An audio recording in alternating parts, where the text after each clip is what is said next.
কিন্তু আছে খালি সুখ। এত ভালোবাসতেন মা আয়েশাকে। মা আয়েশা গ্লাসের যেই জায়গা দিয়ে পানি খেতেন, বিশ্বনবী ওই জায়গায় মুখ লাগিয়ে পানি খেত। মা আয়েশা গোশতকে হাড্ডি ফেলে দিলে বিশ্বনবী ওই হাড্ডিটা নিয়ে চষতে শুরু করে দিত।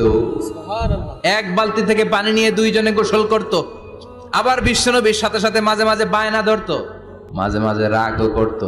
বিশ্বনবী বলেন, আয়েশা কখন তুমি রাগ করো, কখন তুমি আমারে ভালোবাসো আমি বুঝি। মা আয়েশা বললেন, কেমনে বুঝেন? বিশ্বনবী বললেন, যখন তুমি রাগ করো তখন নামাজের পরে দোয়ার মধ্যে বলো, ও ইব্রাহিম আলাইহিস সালামের আল্লাহ, আপনি আমার উপর দয়া করেন। তার মানে তুমি রাগ করে আছো, আমার নাম নাও নাই। আর যখন আমার উপর খুশি থাকো নামাজের পরে দোয়াতে বলো, মুহাম্মদ সাল্লাল্লাহু আলাইহি ওয়াসাল্লামের আল্লাহ, আপনি আমাদের উপর রহমত করেন।